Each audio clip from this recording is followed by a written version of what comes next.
All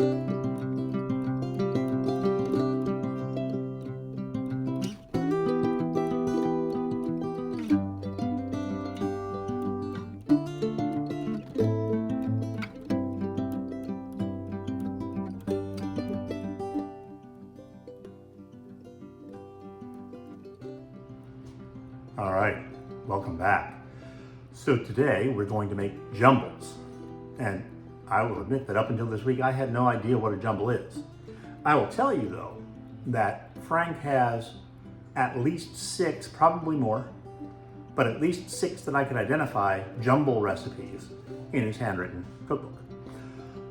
So I went on a quest, which means I went to Google, and learned that jumbles are actually one of the oldest cookies in the United States. They started out in pre-colonial times, actually going back to Europe, came over here, and were a very easy cookie to make, similar to a sugar cookie, but something that has endured at least up and through the 30s when Frank wrote this book. Not something you probably hear much about anymore. I know I had never heard of them. So we're gonna give those a shot. And one of the recipes that Frank has is cinnamon jumbles. So we're gonna tackle that one today. So, first out of the gate, looking for my recipe over here, here we go. All right, so we're gonna do a 1/4 pound of sugar. I'm gonna turn you down here so that you can take a look at that, because I know how exciting that is for everyone. Coming in, incoming, hello. All right, here we go. Yes, my shirt is from Tom's Town. Our friends in Kansas City, really nice distillery, restaurants downtown KC. Should you ever have the opportunity to go, highly recommend it. All right, so 1/4 pound of sugar, that out of the way. Pop that in, and we are going to do 1/8 of a pound or half a stick of butter. And this happens to be unsalted butter, but much to our ongoing mantra, if what I had in the house had been salted butter, it would be salted butter. So we're gonna pop that in there. Roll this up and we're gonna cream those two together. Okay, why don't I have any power? All right, hang on, coming back. All right, truly don't know what that was about, but we have power. So, creaming these two together. While we're doing that, got 1 egg ready. Now I did set out the egg and the butter so that they were both room temperature. As several folks have pointed out, all of the ingredients would have been at room temperature back then, or at least certainly not the cooling that we have today.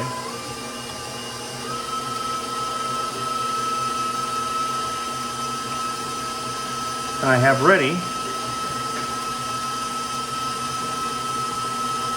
8 ounces of water, or 1 cup of water, and we're going to use molasses today. So have that ready to go here. So I'm going to pop in an egg, 1 egg.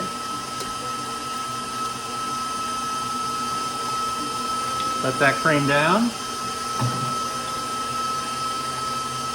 I'm going to crank this up here, so I'm going to give you your ears a break. All right, the butter is creamed. I've added in the egg. I also put in that cup of water and 1/2 cup or 4 ounces of molasses. Now, molasses is a family product. My Uncle General used to grow sorghum and then make from that molasses. And remember many times going to country fairs and those kind of things where he was demonstrating. All right, there we go. So, got those ready to roll. We are going to now weigh out some of the dry ingredients here that are gonna go in on top of this. So, we're gonna need a pound of flour. Reset here to the 16 mark, because you know that's what that means. You know what? This gives us the opportunity to use one of these little gentlemen, which are a pound apiece. So let's do that so we can add the other ingredients in on top of it. I always forget just how much flour there isn't a pound. There we go. Look at that. Get that out of the way.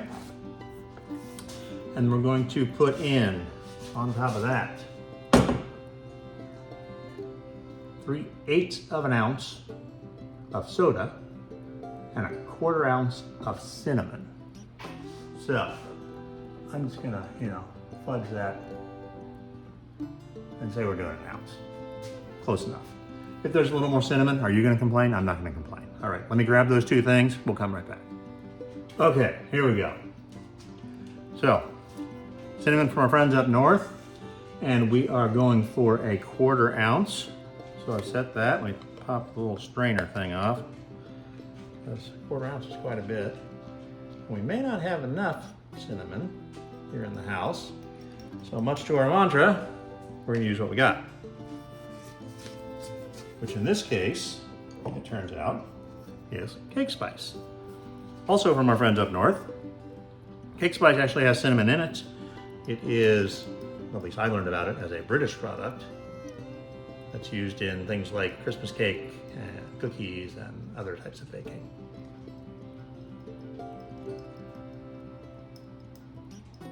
All right, there's that. And we are going to do a 3/8 of an ounce of soda.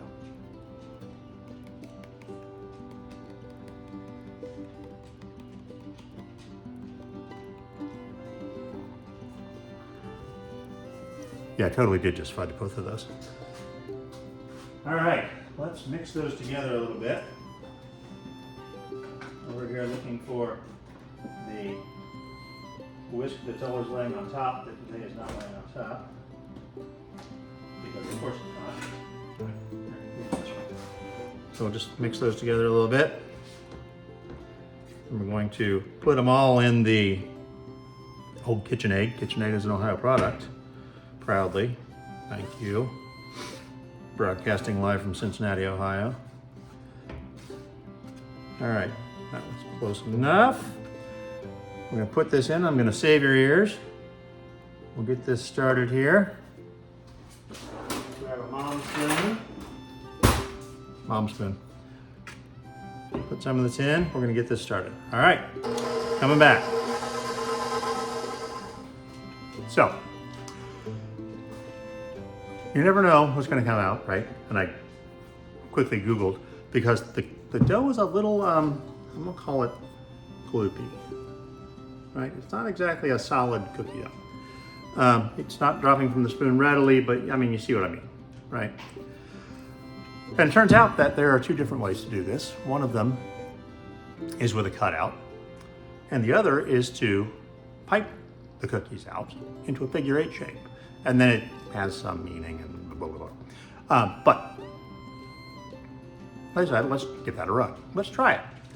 So I pulled out from the Mom Stash parchment triangles, which I guess I know for those of you that bake, these are really for icing, but it's what I have in the house. So they are these, come like this, right?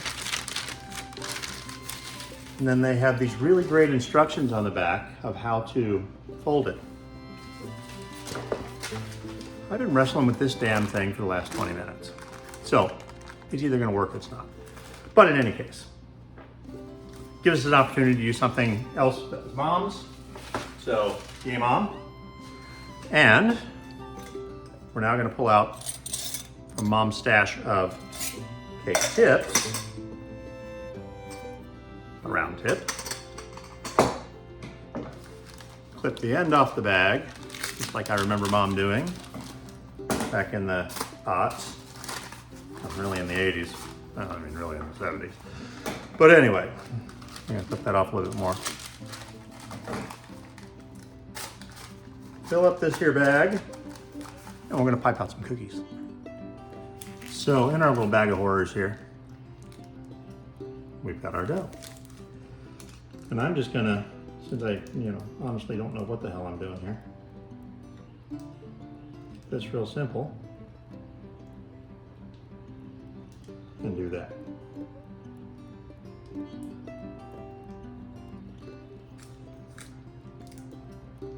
Now it appears that my bag of dough is not going to make a whole lot of these. I also am fully aware of what this is looking like. So you can giggle out loud, it's fine. I know Dad would be giggling right now.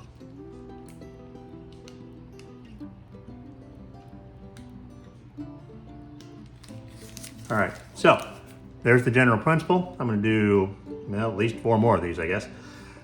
Looks like we're gonna need to refrigerate these for a hot minute and then put them in the oven. Okay, so they've been in the fridge for about 15 minutes. They look even more like something we don't want to discuss.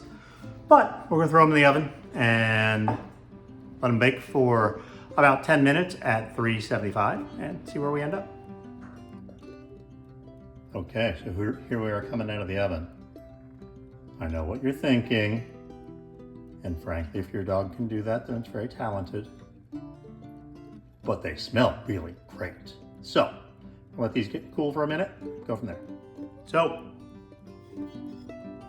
there we are. Look at that. These smell fantastic. They look a little bit less like something the dog left in the backyard. We're gonna give them a shot.